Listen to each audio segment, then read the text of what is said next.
বসিরহাটের rail station সংলগ্ন এলাকায় ভুয়ো নার্সিং ট্রেনিং সেন্টার খুলে মেধাবী ছাত্রছাত্রীদের কাছ থেকে লক্ষ লক্ষ টাকা প্রতারণা। পলাতক অভিযুক্ত, সাইবার ক্রাইম থানায় অভিযোগ দায়ের। সরকার অনুমোদিত নার্সিং সেন্টারের প্রচার, রিপলেট ছড়িয়ে লক্ষ লক্ষ টাকা প্রতারণা। উত্তর 24 পরগনা জেলার বসিরহাট মহকুমার বসিরহাট রেল স্টেশন সংলগ্ন সুকান্তপল্লী এলাকার ঘটনা। ভুয়ো নার্সিং সেন্টার খুলে কয়েকশো ছাত্রছাত্রীর কাছ থেকে লক্ষ লক্ষ টাকা প্রতারণার অভিযোগ। শিক্ষার্থীদের RMMM প্যারামেডিক্যাল নার্সিং চাকরি পাওয়ার সমস্ত ভুয়ো সার্টিফিকেট দিত। সেই সার্টিফিকেটে রীতিমতো MBBS ডাক্তারের নকল করা সই, পাশাপাশি AMM সহ বিভিন্ন নার্সিংয়ের ট্রেনিং সেন্টারে ভুয়ো সংগঠনের নাম করে দীর্ঘ কয়েক বছর ধরে ওই নার্সিং সেন্টারের মালিক PK চট্টোপাধ্যায় এই প্রতারণা চক্র চালিয়ে গেছেন। তার একাধিক জায়গায় নার্সিং সেন্টার রয়েছে।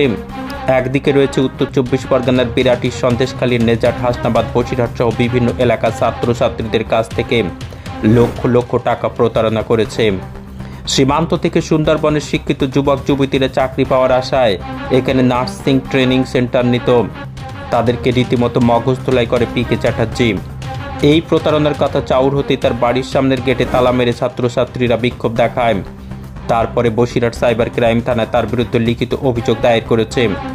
এই ঘটনায় নার্সিং ট্রেনিং সেন্টারের মালিক PK চট্টোপাধ্যায়ের সঙ্গে একাধিকবার যোগাযোগ করার চেষ্টা করলেও তার মোবাইল ফোনের সুইচ বন্ধ।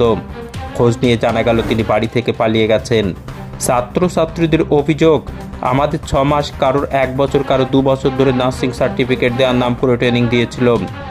তার বিনিময়ে লক্ষ লক্ষ টাকা হাতিয়েছেন এবং সেখানে দেখা যায় সার্টিফিকেটগুলো এমনকি MBBS ডাক্তারের সই নকল। এদিন দেখা যায় তার বাড়ি অর্থাৎ নার্সিং সেন্টারের সামনে পোস্টার মারা রয়েছে। সেখানে লেখা রয়েছে, বিধায়কের নির্দেশে আপাতত নার্সিং ট্রেনিং সেন্টার বন্ধ রাখা হলো। এখানে প্রশ্ন, তাহলে এই চক্রের মাথায় বড় কোনো প্রভাবশালীর হাত রয়েছে, না এর পেছনে অন্য কোনো চক্র কাজ করেছে? ধরে পড়াশোনা করছি, কারোর 1 বছর, কারোর 2 বছর হয়ে গিয়েছে। স্যার এখানে ভুয়োভাবে আমাদের নার্সিং সেন্টার চালাচ্ছিল। যারা যারা এখান থেকে বেরিয়েছে, যেরকম আমাদের এই দিদি এখান থেকে বেরিয়েছে, যেখানেই দেখাচ্ছে সেখান থেকে সার্টিফিকেট মুখের ওপর ছুঁড়ে ফেলে দেওয়া আছে, ভুয়ো বলা হচ্ছে। তারপরে ব্যাপারটা হলো, আমরা এখানে স্যারকে বলা হয়েছিল, আমরা কোনো কিছু অভিযোগ জানিনি কারোর কাছে। তাহলে এখানে এটা জানানো হলো কিসের কারণে? আমরা কারোর কাছে, স্যার বলছে অভিযোগ করা হয়েছে, কোনো কিছু না। আমরা মীমাংসা করতে চেয়েছিলাম, স্যার এখান থেকে ছেলে পিলে বেরোচ্ছে, সবই ভুয়ো সার্টিফিকেট হচ্ছে। কিসের জন্য হচ্ছে? রেজিস্ট্রেশন আপনি নাম দিচ্ছেন আর একজনের নামে উঠছে।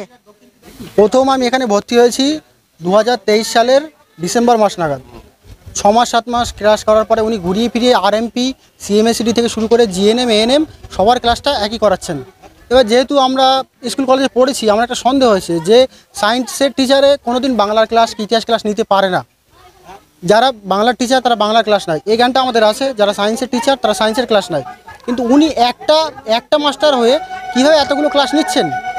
আর এক একজনের কাছ থেকে এক রকম, যারা একটু শক্ত, মানে যারা একটু মানে পড়াশোনায় ভালো, মেধাবী, বোঝে, তাদের কাছ থেকে অল্প টাকার দাবি করেছে। দাবি করা 16 থেকে 17,000 এরকম দাবি করেছে। এবার যারা একটু দূর থেকে আসছে, নেজাট, কালীনগর, আমাদের মানে যারা একটু যোগাযোগ ব্যবস্থা থেকে দূরে, তাদের কাছ থেকে অতিরিক্তভাবে চাপিয়ে দেওয়া হচ্ছে।